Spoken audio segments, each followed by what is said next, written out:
Hi guys. आज का हमारा टॉपिक है potential energy of the dipole in uniform E. हमने अभी तक पढ़ा था potential energy of the system. हमने सिस्टम के थ्रू देखा कि पोटेंशियल एनर्जी कितनी होती है, हमने वर्क डन देखा कि कितना होता है, और हमने ये भी देखा कि हम किसी भी डायपोल को अगर इलेक्ट्रिक फील्ड में रोटेट करते हैं तो हमें कितना वर्क करना पड़ता है। ये सारी चीजें हमने देखी। और जितना वर्क हमने पहले ही आपको बताया था कि हम जितना वर्क करते हैं किसी भी ऑब्जेक्ट के पोजीशन को चेंज करने में या उसको मोशन में लाने के लिए, वही वर्क उसमें एनर्जी के फॉर्म में स्टोर होता जाता है। तो अगर हम किसी भी डायपोल को इलेक्ट्रिक फील्ड में रखते हैं और फिर उसको रोटेट करते हैं, तो रोटेट करने में हमें जितना वर्क करना पड़ता है, that work done is known as the potential energy of the dipole in the electric field. अब हम देखते हैं कि अगर हम किसी डायपोल को इन्फिनिटी से लेकर आते हैं, अगर हम किसी डायपोल को इन्फिनिटी से इलेक्ट्रिक फील्ड के अंदर लेकर आते हैं तो हमें कितना वर्क करना पड़ता है, that is the point. Okay, तो शुरू करते हैं। जस्ट एक मिनट।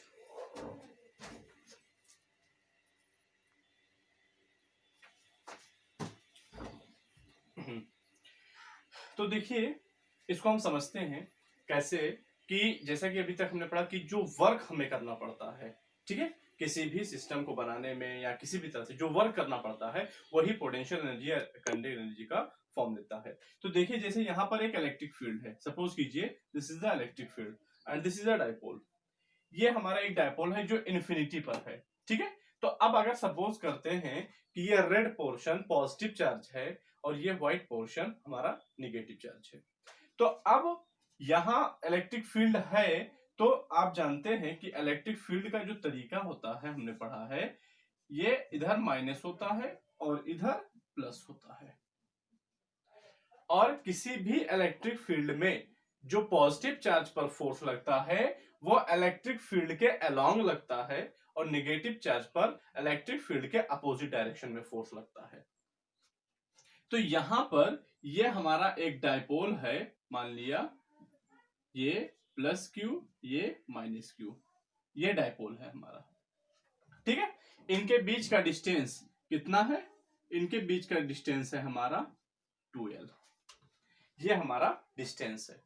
तो अब अगर हम देखें तो इस माइनस क्यू पर, माइनस चार्ज पर इलेक्ट्रिक फील्ड के अपोजिट डायरेक्शन में फोर्स लगता है, यानी इस पर एक फोर्स इधर लगेगा F, जिसकी वैल्यू होगी QE, और इस चार्ज पर अपोजिट, यानी वो प्लस चार्ज है और प्लस चार्ज पर अपोजिट इलेक्ट्रिक फील्ड के डायरेक्शन में फोर्स लगता है, तो इस पर एक फोर्स इस डायरेक्शन में वर्क करेगा, F इक्वल टू QE।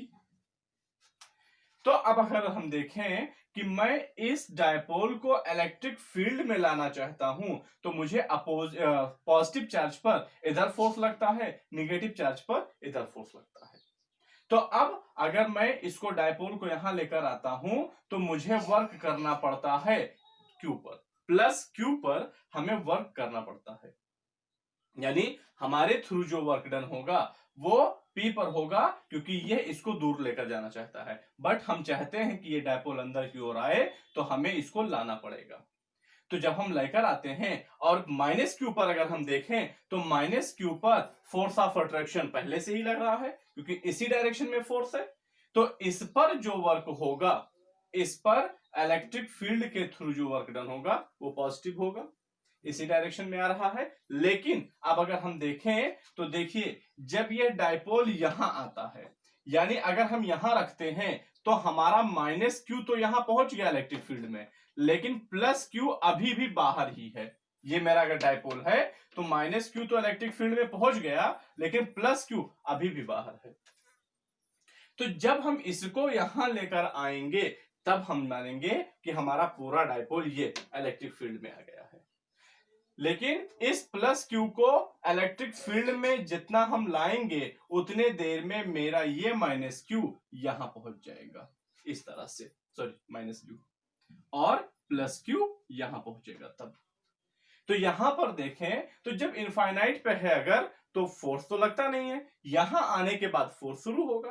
तो यहां पर जब हम देखते हैं तो यहां पर -q 2l दूरी ज्यादा कवर करता है इलेक्ट्रिक फील्ड में। देखिए ये इसको देखिए, ये मैंने अभी इसको ऐसे रखा है तो -q इलेक्ट्रिक फील्ड में तो है लेकिन +q अभी बाहर है। मैं और इसको अंदर लाना चाहता हूं, किसको? +q को। तो जब मैं +q को अंदर लेकर आना चाहता हूं तो ये +q मेरा अंदर आ गया, लेकिन जो -q था उसने ये इतना डिस्टेंस 2l डिस्टेंस ज्यादा ट्रेवल किया। तो इस तरह से -q पर ने ज्यादा डिस्टेंस ट्रेवल किया, मतलब -q पर वर्क भी ज्यादा हुआ। तो यहां पर +q को अंदर लाने के लिए, +q को अगर हम अंदर लेकर आते हैं तो यहां पर हमारा वर्क क्या है? पॉजिटिव है। बस इसके थ्रू हमारा वर्क क्या है? निगेटिव है, क्योंकि यहां वर्क मिल रहा है। जैसा कि मैंने बताया था कि अगर वर्क तुम्हें करना पड़े तो पॉजिटिव, और वर्क अगर मिले तो निगेटिव। तो यहां पर हमारी जो -q चार्ज है उसके थ्रू हमें वर्क मिल रहा है, क्योंकि वो पॉजिटिव डायरेक्शन की ओर अट्रैक्ट हो रहा है, तो उस पर हमें वर्क मिल रहा है। और हम ये देख रहे हैं कि -q पर ज्यादा वर्क हो रहा है।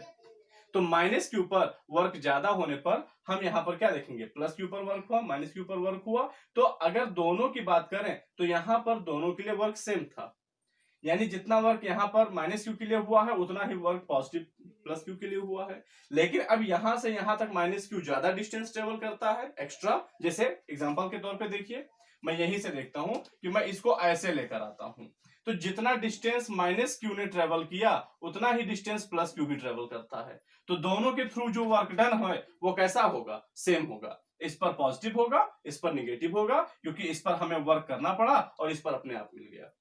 तो ये पॉजिटिव और निगेटिव, और ये क्या हो जाएगा? जीरो हो जाएगा। तो यहां पर work done, net work done क्या हो गया? जीरो हो गया। लेकिन इस सिचुएशन में अगर हम देखें, अगर हम ऐसे लेकर आते हैं तो इस सिचुएशन में हम देखते हैं कि हमें -q पर ज्यादा वर्क करना पड़ता है। तो इसलिए यहां पर हमारा जो नेटवर्क होगा वो कितना होगा? तो हम यहां से नेटवर्क निकाल लेते हैं। तो नेटवर्क मान लिया W0 है, क्योंकि यहां दो सिचुएशन बनेंगे अभी, तो हमने मान लिया कि ये W0 है। तो W0 इक्वल टू क्या हो जाएगा? फोर्स इंटू डिस्प्लेसमेंट, और ये किसमें होगा? निगेटिव में होगा। तो ये हो जाता है फोर्स और फिर इंटू डिस्प्लेसमेंट कितना है? 2l। ज्यादा डिस्प्लेसमेंट इतना ही तो था। फोर्स की वैल्यू है QE और इंटू 2l, या इसको रीअरेंज कर दीजिए तो Q इंटू 2l बन जाता है P और ये हो जाता है E। और जो यहां वर्क हुआ है यही वर्क इसमें डायपोल में क्या इस फॉर्म में स्टोर हो जाएगा? पोटेंशियल एनर्जी के फॉर्म में स्टोर हो जाएगा। यानी अगर मैं एक डायपोल इस तरह से इलेक्ट्रिक फील्ड में लाकर रख देता हूं तो हमने अभी हमारा डायपोल जो है वो इलेक्ट्रिक फील्ड के अलाइन है, उसी के अलोंग है, उसी के पैरेलल है। तो हमें कुछ ज्यादा वर्क तो करना नहीं, बस जितना करना पड़ा बस वही उतना है। तो ये इसका पोटेंशियल एनर्जी इसमें स्टोर हो जाएगा। ठीक है। एंड इन दिस सॉरी, तो U कितना हो जाएगा? तो U0 is equal to W0 means -PE। तो अगर आप इन्फिनिटी से एक डायपोल को लेकर आते हैं इलेक्ट्रिक फील्ड में उसी के अलोंग, तो आपका जो पोटेंशियल एनर्जी होगा वो कितना होगा? -PE। और इस कंडीशन में हमारा डायपोल, यानी हमने जब लाकर ऐसे रख दिया तो डायपोल जो होगा हमारा वो स्टेबल इक्विलिब्रियम में होगा। यानी जब हम किसी इलेक्ट्रिक फील्ड में, ये इलेक्ट्रिक फील्ड है यानी इधर पॉजिटिव इधर निगेटिव, और ये हमारा एक डायपोल है, ये निगेटिव और ये पॉजिटिव। तो अब इस पर कोई भी एक्सटर्नल फोर्स तो लगेगा नहीं। तो जब इस पर कोई एक्सटर्नल फोर्स नहीं लगेगा तो ये अब मूव करेगा? नहीं करेगा। तो इस सिचुएशन में ये क्या माना जाएगा? इक्विलिब्रियम पोजीशन में, स्टेबल इक्विलिब्रियम। ये जैसे है वैसे ही पड़ा रहेगा। तो स्टेबल इक्विलिब्रियम पोजीशन में किसी डायपोल की जो पोटेंशियल एनर्जी होगी वो कितनी होगी? -PE होगी। तो हम इसको लिख देते हैं, in this condition dipole is, in this condition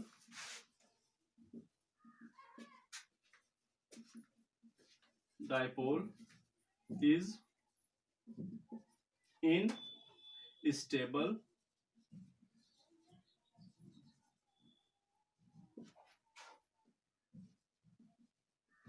equilibrium in electric field.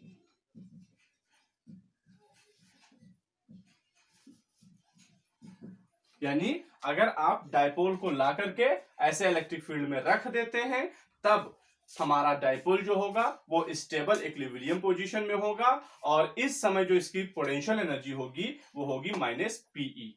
लेकिन अगर इतने से आपका जी नहीं भरता है, आपने क्या किया, इसको यहां लाने के बाद इसको ऐसे रोटेट किया, ठीक, यानी आप अंदर लाते हैं इंफिनिटी से और फिर इसको रोटेट भी करते हैं। तो अगर रोटेट करेंगे तो रोटेट करने के लिए आपको एक्सटर्नल वर्क करना पड़ेगा। तो जब आप एक्स्ट्रा वर्क करेंगे तो उसकी पोटेंशियल एनर्जी भी क्या होगी, पहले से ज्यादा हो जाएगी। तो इस कंडीशन में हम क्या देखते हैं, नाउ इफ रोटेट, नीचे आपको दिखेगा नहीं, मैं इसको इरेज कर देता हूं फिर आगे बताता हूं आपको।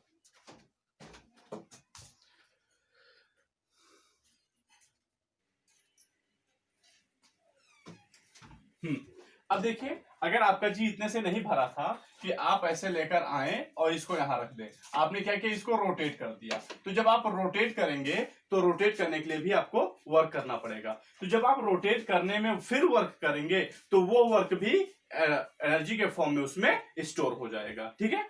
तो आप किसी भी इलेक्ट्रिक फील्ड में जब डायपोल को रोटेट करते हैं तो आपको कितना वर्क करना पड़ता है, ये हमने लास्ट लेक्चर में पढ़ा है, और that work is W equal to PE 1 minus cos theta. तो ये वर्क भी उसमें कैसे स्टोर हो जाएगा, as a potential energy. Then U equal to, इस समय इसको मान लेते हैं U, इसको U डैश मान लेते हैं, W डैश, और ये हो जाता है U डैश। तो ये हो जाएगा हमारा PE 1 माइनस कॉस थीटा, इतना हो जाएगा। तो नाउ टोटल पोटेंशियल एनर्जी, तो अब now total potential energy, now total potential energy of dipole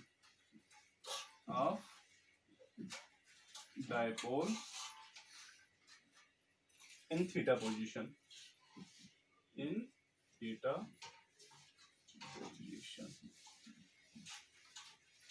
तो अब मान लीजिए आपने इसको क्या किया है, रोटेट कर दिया है, यानी आपका यह इलेक्ट्रिक फील्ड था और आपने इसमें डायपोल को ऐसे रोटेट कर दिया है थीटा पोजीशन पे। तो इस समय इसकी पोटेंशियल एनर्जी कितनी होगी, तो मान लिया टोटल पोटेंशियल एनर्जी, तो U थीटा इक्वल टू, यानी जब आपने थीटा एंगल मोड़ भी दिया है, तो अब ऐसे सिचुएशन में आपने पहले इसको इलेक्ट्रिक फील्ड में लाकर रखते हैं वो एनर्जी प्लस इसको रोटेट करने की एनर्जी, तो दोनों को मिला करके उसकी टोटल एनर्जी हो जाएगी। तो U थीटा इक्वल टू हो जाएगा U not plus U dash, that's mean U not equal to PE plus PE 1 minus cos theta, so minus PE is plus PE, bracket open कर दिया, minus PE cos theta, PE cancel, तो U theta equal to minus PE cos theta, ये हो गया हमारा। और इसको हम वेक्टर फॉर्म में लिखेंगे, तो U थीटा इक्वल टू क्या हो जाएगा, माइनस P डॉट E, क्योंकि A dot B equal to AB cos theta होता है। तो ये हो गया हमारा वेक्टर पोजीशन, ठीक है। तो ये हुआ हमारा topic complete, potential energy of the dipole in the uniform electric field. तो ये आपका फिनिश हुआ, और नेक्स्ट टॉपिक है हमारा इसके केस। अब इसमें हम केस देखते हैं, तो इसमें 3 केसेस अराइज होते हैं। जैसे कि यहाँ PE cos थीटा है, तो अगर थीटा की वैल्यू 0 पुट कर दें तो कितना होगा, तो देखिए केस फर्स्ट में हम देखते हैं, अगर case first theta equal to 0 हो, तो अगर थीटा इजकल टू 0 रखेंगे तो हमें एनर्जी कितनी मिलेगी, तो यहां पर मिल जाएगा U theta equal to minus P E. और इस सिचुएशन में आपकी जो इलेक्ट्रिक डाइपोल होगी वो स्टेबल इक्विलिब्रियम पोजीशन में होगी और उस समय एनर्जी मिनिमम होगी। ठीक है, वो एनर्जी क्या होती है, मिनिमम होती है, माइनस में है इसलिए मिनिमम है। और यहां पर क्योंकि cos 0 की वैल्यू कितनी हो गई, 1 हो गई। दूसरा केस आपका हो सकता है केस सेकेंड। ठीक है, तो केस सेकेंड में अगर हम देखें तो थीटा हमारा कितना हो गया, 90 डिग्री। तो थीटा अगर 90 डिग्री हो जाता है तो cos 90 इजकल टू क्या हो गया, 0। तो अगर cos 90 equal to 0, so u theta equal to u 90 equal to 0 हो जाएगा। फिर केस थ्री में अगर हम देखें तो थीटा की वैल्यू हम कितना ले लेंगे, 180 डिग्री। तो थीटा की वैल्यू 180 डिग्री लेंगे तो cos 180 की value 180 equal to -1, so u 180 equal to कितना हो जाएगा, प्लस पी ई। ठीक है, तो ये हो जाता है प्लस ई और ये मैक्सिमम होता है, ये मिनिमम है और ये मैक्सिमम है। ठीक, तो ये आपका टॉपिक फिनिश। और इसके बाद फिर हम पढ़ते हैं mutual electric potential energy of the dipole. Okay,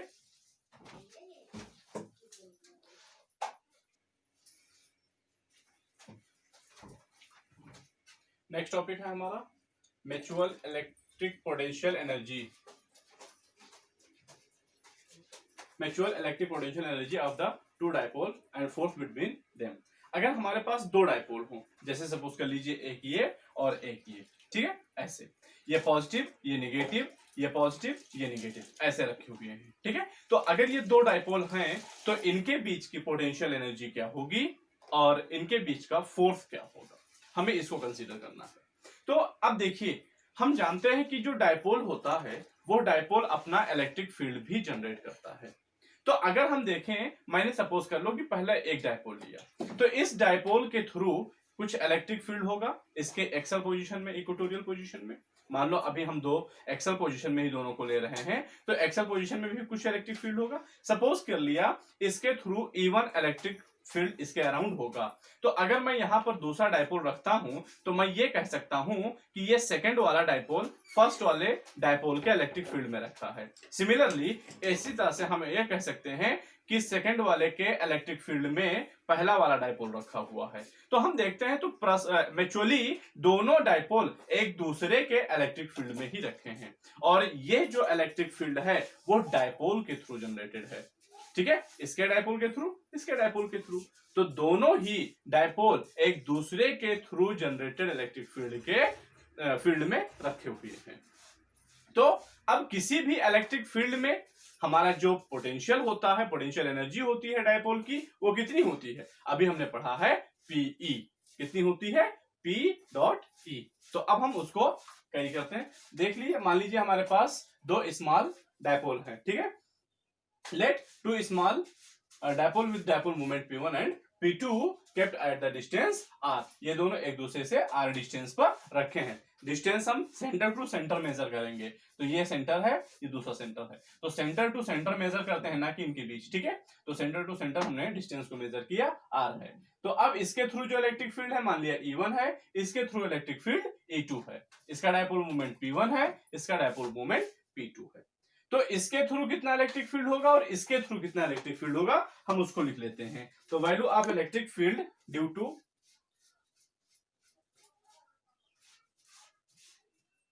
value of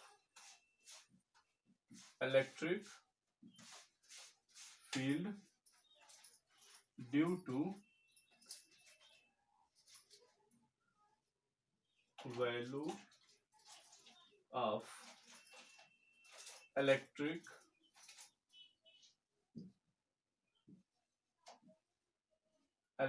field due to one dipole on other तो E1, तो डायपोल के थ्रू इलेक्ट्रिक फील्ड कितना होता है 1/4πε0 P/r³। फिर सॉरी इक्वेटोरियल पोजीशन में होता है P और इसके पोजीशन में R। तो ये हमारा हो गया।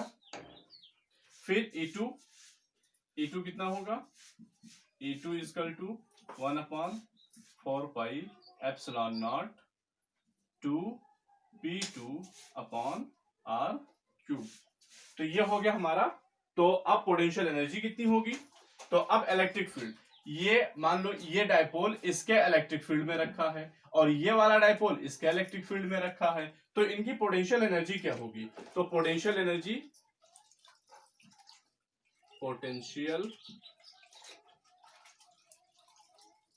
Energy of P1 in E2, first dipole second dipole के इलेक्ट्रिक फील्ड में होगा और सेकेंड डायपोल फर्स्ट डायपोल के इलेक्ट्रिक फील्ड में होगा, तो इसको हम मान लेते हैं E1। तो U1 इक्वल टू क्या हो जाएगा P1.E2। सिमिलरली पोटेंशियल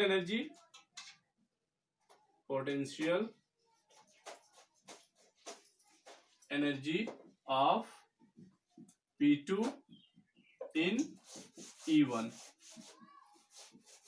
तो ये सपोज कर लिया U2 इक्वल टू ये क्या हो जाएगा P2.E2। तो अब अगर हम देखें तो P1.E2 और P2.E1 ये दोनों ही सेम डायरेक्शन में है, बोथ आर सेम डायरेक्शन। तो इस वजह से जो हमारा पोटेंशियल एनर्जी होगा, hence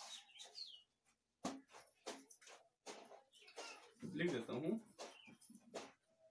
since P1.E2 and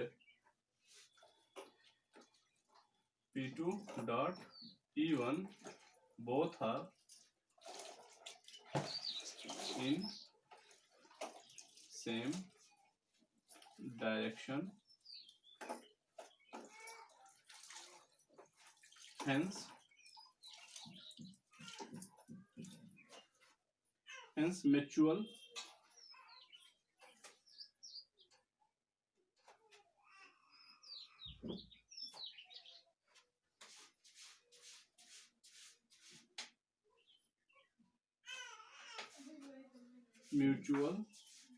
potential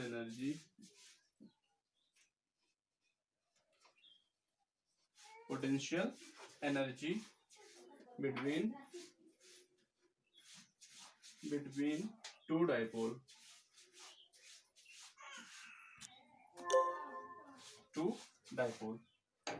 तो अब पोटेंशियल एनर्जी U कितना होगा, ये हो जाएगा -P1.E2 इक्वल टू -P2.E1, दोनों के लिए सेम होगा। भाई ये इसके डायपोल में वो उसके में है तो दोनों का अमाउंट सेम हो जाएगा। तो ये हमें मिल जाता है कितना, तो ये हमें मिल जाएगा। तो अब जैसे किसी की भी हम एक वैल्यू ले लेते हैं, चाहे जिसकी, दोनों का लगभग वही चीज सेम आएगा। तो अगर हम इसको लेते हैं तो ये माइनस हो गया, P1 तो हाई है भाई, E2 की वैल्यू कितनी होगी, तो E2 की वैल्यू कितनी है 1/4πε0 टू P2/r³। तो ये 2P2/r³ हो गया और इंटू P1, तो P1 भी यही लिख देते हैं। तो ये हो गया हमारा potential energy, mutual potential energy between two dipole. ये हुआ हमारा। अब उसके बाद हम फोर्स की बात कर लेते हैं। तो म्यूचुअल फोर्स बिटवीन देम कितना होगा, तो F इजकल टू यही मैं बता देता हूं। तो ये हो जाता है mutual force between them, mutual force between them. तो F इजकल टू होगा du बाई डी आर, यानी पोटेंशियल एनर्जी को अगर हम r के रेस्पेक्ट में डिफरेंशिएट कर दें तो हमें क्या मिल जाएगा, हमें फोर्स मिल जाएगा।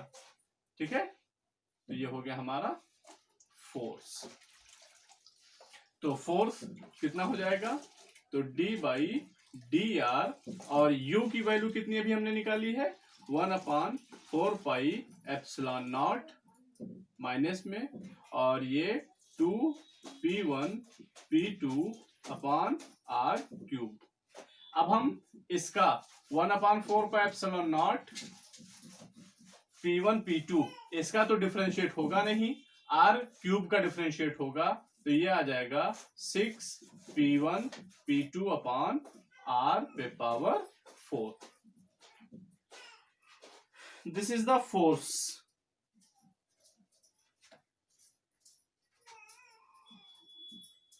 ये दो डायपोल के बीच लगने वाला फोर्स होता है। ठीक है, और this force will be attractive, क्योंकि ये देखिए ये निगेटिव ये पॉजिटिव और ये निगेटिव ये पॉजिटिव, तो ये एक दूसरे को क्या करेंगे, अट्रैक्ट करेंगे। सॉरी ये पॉजिटिव है, ये दोनों एक दूसरे को अट्रैक्ट करेंगे, तो this force will be attractive. This force will be attractive।